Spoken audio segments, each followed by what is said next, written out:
If you understood everything about your self-sabotage and still remain stuck, this video is for you, because there is something worse than not knowing what holds you back. It is knowing and continuing to obey. The arena begins here. Before you go any further, listen carefully. If you stay until the end, something will be required of you. It is not symbolic, it is not metaphorical, and it was not designed to be comfortable. This is not a motivational video. It is not here to explain.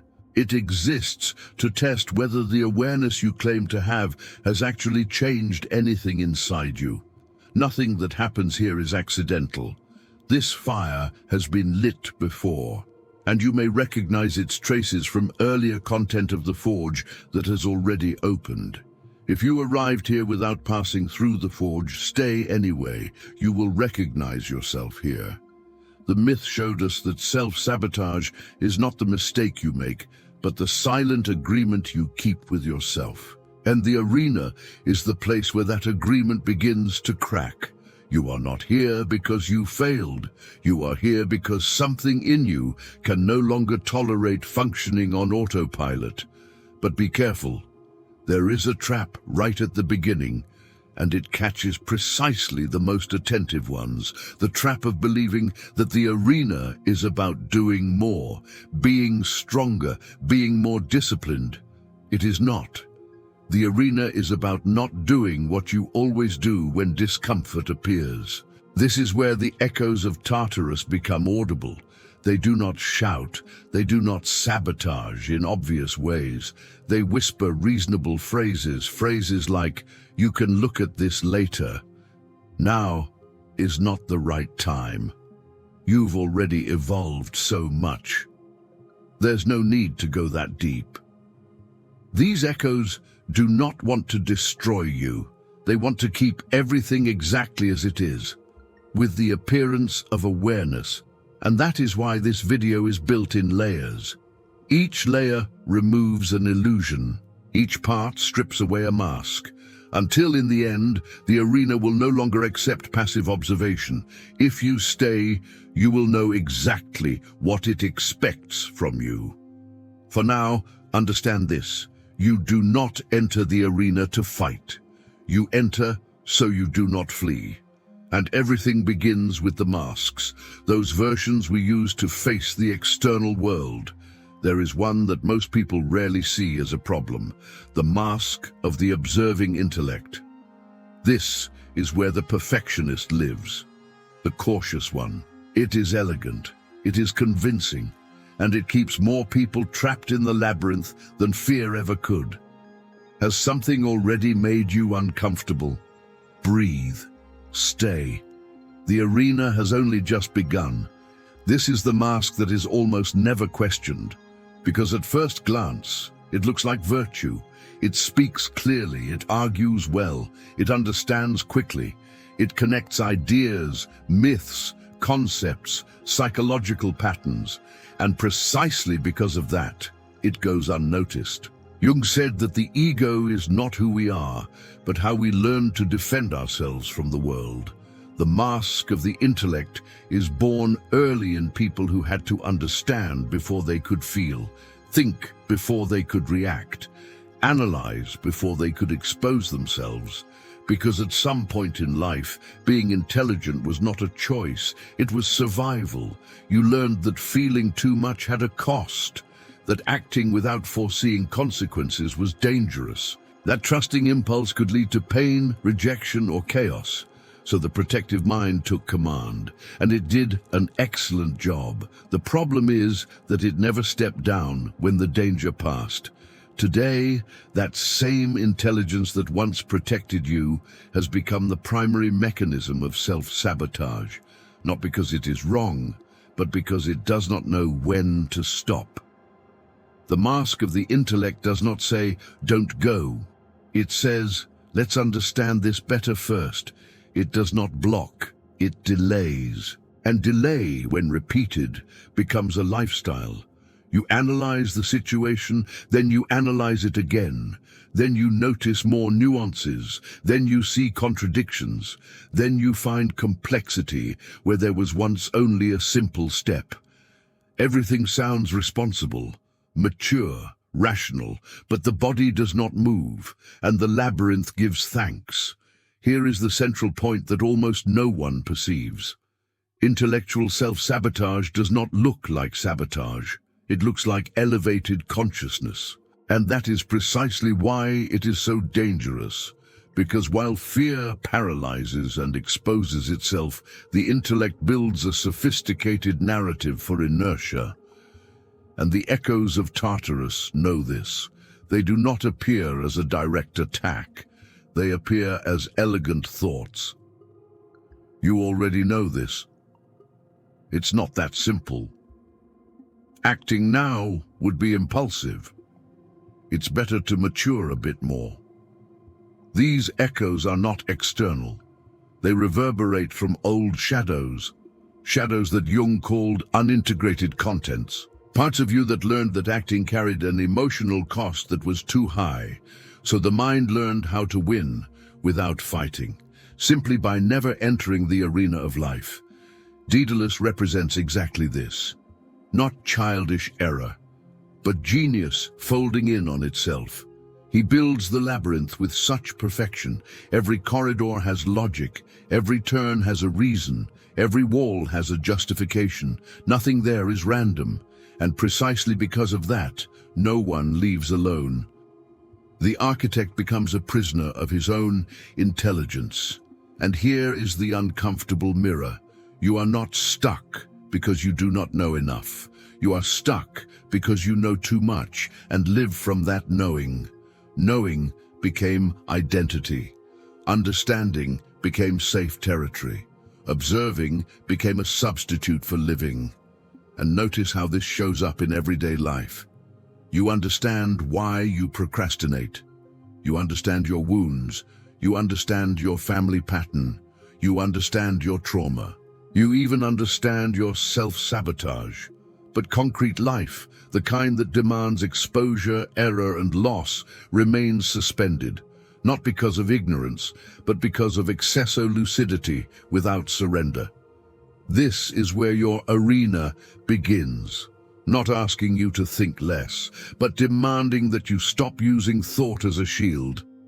Because insight without risk is nothing more than intellectual comfort. And this must be clear now, before we move forward. The arena will not ask for less consciousness. It will ask for less refuge in consciousness. If this bothers you, good. That discomfort is not a threat. It is a fracture.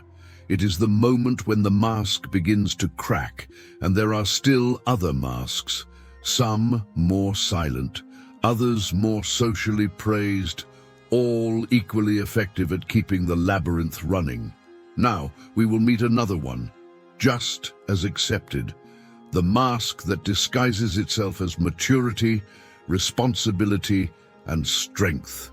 The one that says, someone has to hold everything together, even if it costs your entire inner life. Stay. The arena is beginning to press where it truly hurts. This mask is the one that never presents itself as a problem. It is praised from early on, reliable, responsible, too mature for their own age. This is the sustainer mask, the one who holds people, holds environments, holds expectations, holds silences that were not created by them, but that someone had to carry. This mask does not scream, it does not collapse, it does not fall apart, it simply endures, and precisely because of that, it becomes one of the deepest forms of self-sabotage. Jung observed that many socially admired personas hide shadows of equal intensity. The more rigid the persona, the more compressed the shadow, and the sustainer is the perfect example of this. They learn early that being needed is safer than being true. At some point in life, you understood that. If you don't hold things together, everything falls. If you don't organize, chaos takes over. If you don't think for everyone, someone gets hurt. And that may have been true once. But the problem with the mask is not its origin. It is its permanence. The sustainer grows up believing that living for oneself is irresponsible, that wanting more is selfish, that moving toward one's own impulse is a risk to the entire system. So they make a silent pact with the labyrinth. I'll stay here as long as nothing collapses. And the labyrinth agrees. Because the truth is this: no one builds better prisons than those who know how to sustain structures. Here, self-sabotage does not appear as fear. It appears as duty. You don't stop acting because you can't. You stop acting because it's not the right time, because people depend on you, because now isn't possible. And notice how sophisticated this is. Any attempt at change sounds like abandonment. Any personal desire sounds like betrayal. Any inner movement turns into anticipated guilt. At this point, the echoes of Tartarus no longer need to shout. They whisper in the voice of maturity, later, when everything is resolved. Now is not a priority. Be strong, and you obey.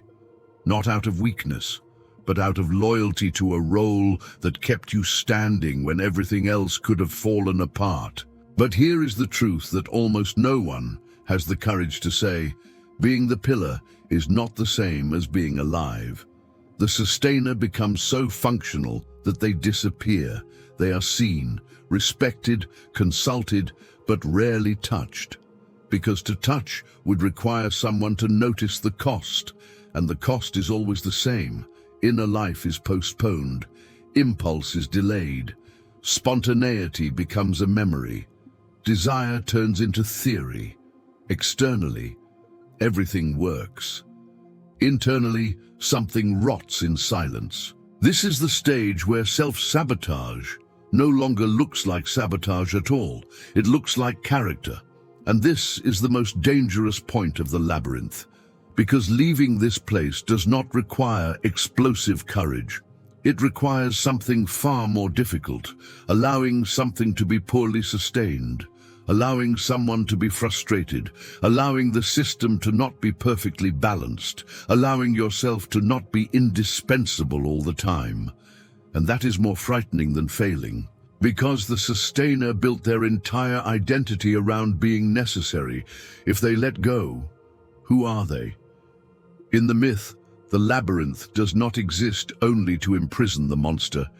It exists to maintain the order of the kingdom. The Minotaur is the chaos that must be contained so that everything keeps functioning. But Jung reminds us, what is repressed does not disappear. It reorganizes itself in the shadow.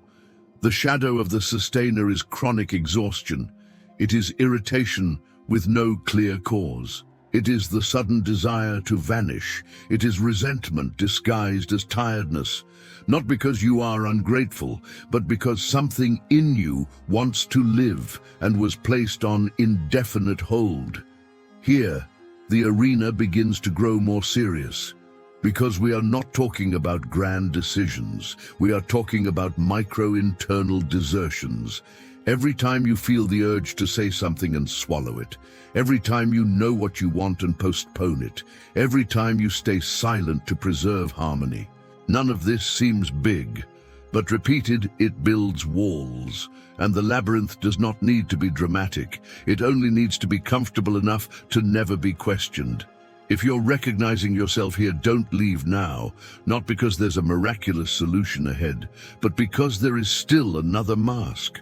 One even more invisible, one that hides behind the word freedom, the mask that says, I can leave whenever I want, and precisely because of that never leaves. Stay. The arena hasn't asked anything of you yet, but it is mapping exactly where the labyrinth holds you. There is a mask that seems like the opposite of all the previous ones. It does not present itself as fear. It does not present itself as duty. It does not present itself as rigidity. It presents itself as freedom. It is the mask of the one who says, I'm not trapped. I choose not to go. When I want to, I'll change. I don't depend on anything. This mask is one of the hardest to dismantle because it speaks directly to the modern ego. It sounds conscious, it sounds mature, it sounds detached.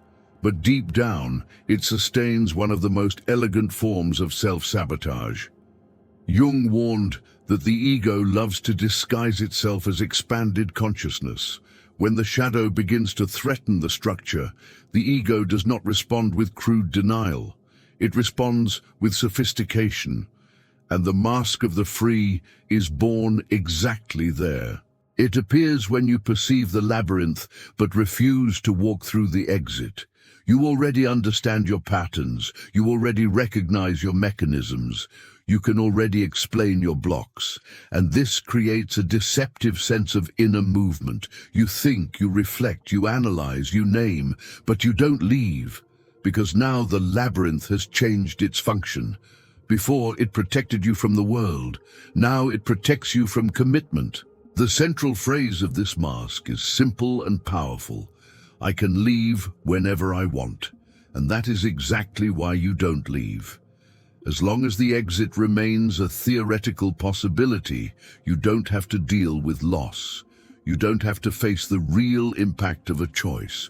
You don't have to sustain the consequences. You remain in the territory of not yet. And not yet is the ego's favorite place. As long as you haven't decided yet, life cannot judge you. As long as you're still evaluating, no one can measure you. As long as you're still preparing, you are still potential. The mask of the free protects the identity of the unlimited. But every freedom that is never made concrete turns into a prison. The echoes of Tartarus here do not speak with guilt or fear. They speak with intellectual charm. Don't rush. Wait for more clarity. Don't tie yourself down. You don't have to prove anything. And all of this sounds true. But notice the accumulated effect. The days pass. Decisions remain suspended. Life turns into a field of unlived possibilities, and something begins to happen underneath. A restlessness without a name. A diffuse irritation. A sensation of watching your own life from the outside. You don't feel trapped, but you also don't feel present. That is the trap. The most efficient labyrinth is not the one that blocks the exit. It is the one that makes the exit seem optional. In the myth, Daedalus creates something so complex that the very notion of inside and outside becomes confused. You no longer know whether you are imprisoned or simply walking. The mask of the free does the same. It turns postponement into conscious choice, paralysis into neutrality, fear of loss into philosophical detachment. But Jung was clear about something that is rarely said. Individuation requires limitation. You only become someone when you accept not being everything. Because while everything is possible, nothing is real. And here there is a pain almost no one admits. Choosing hurts not only because something might go wrong. Choosing hurts because you have to abandon versions of yourself. When you decide, the one who never flew dies. The genius who still could dies. The elegant narrative of, if I wanted to, I would dies. And this symbolic death is more frightening than failure. That is why the mask of the free is so seductive. It allows you to preserve all versions of yourself, as long as none of them incarnate. But living requires incarnation, and the labyrinth hates that. Because a body in the world, acting, erring, exposed, dismantles any mental architecture. If you are feeling uncomfortable right now, stay alert. This discomfort is not a threat. It is friction with the truth. You are not waiting for the right moment. You are avoiding the irreversible moment. And here is an important point for the arena. The arena is not a place for blind impulse. nor is it a place for infinite reflection. It is the place of the sustained gesture. But before any gesture, something has to fall. The fantasy of total control, the fantasy of freedom without cost, the fantasy that you can live without losing anything. Now we will no longer speak of masks. We will speak of what happens when all of them begin to crack at the same time, and then, yes, the arena will reveal itself. Stay until the end. Not because there will be an emotional reward, but because the challenge that comes next does not work for those who enter distracted. The arena does not ask for intensity, it asks for presence, and that changes everything. There is a specific moment when the labyrinth begins to collapse. It is not when you understand it completely. It is not when you feel motivated. It is not when courage appears. It is when the masks come into conflict with one another. Up to this point, each mask protected you from a specific kind of pain. The mask of the cautious protected you from error.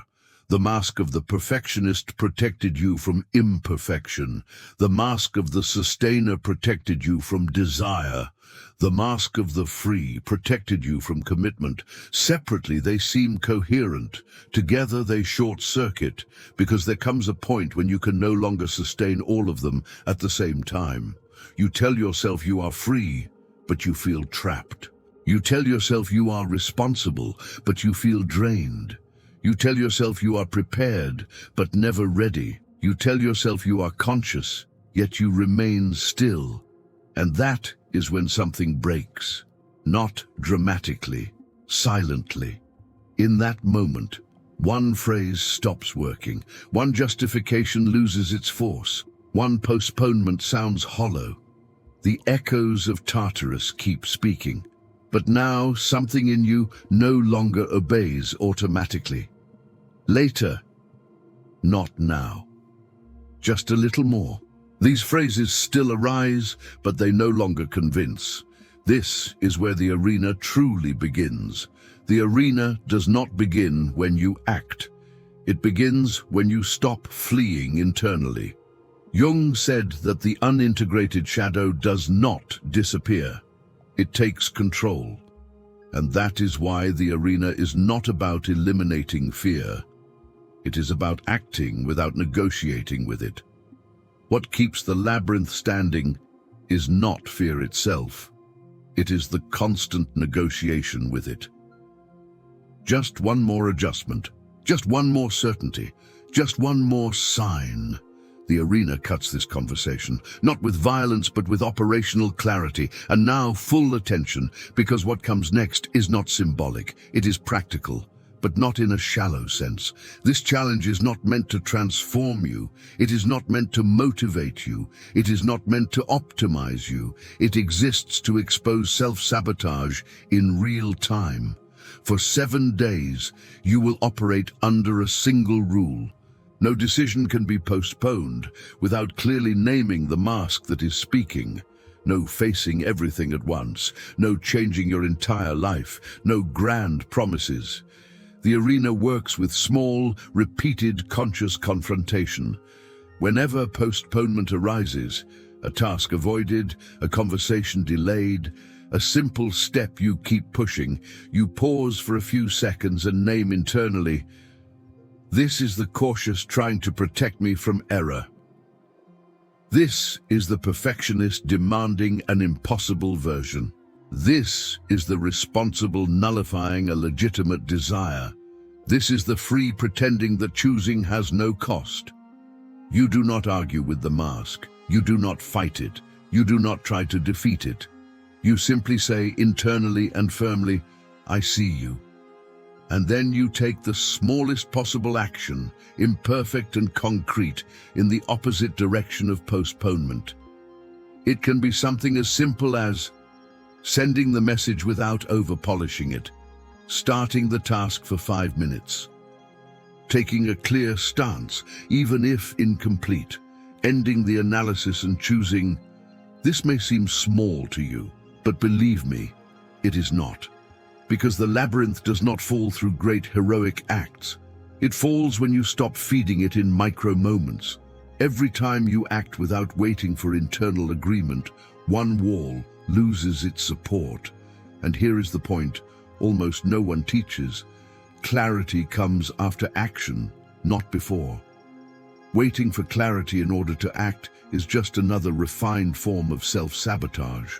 The arena reverses this. It says, act small, act imperfect, act present, and sustain the discomfort without running back to the mind. You will notice something curious over these 7 days. Fear does not disappear, but it weakens. The masks keep showing up, but they lose authority. And little by little, you begin to feel something rare, a sense of weight lifting. Not because life became easy, but because you stopped carrying unrealized versions of yourself. This is individuation in practice. Here the forge reveals what is necessary, but it is in the arena that the labyrinth begins to fall. And remember, you are not late. You are not broken. You did not miss your moment. You simply built a system to survive. And now, perhaps for the first time, you are learning not to build it again. Other forges will come. Each week a myth or a guardian rises, and one wall is torn down until the next fire.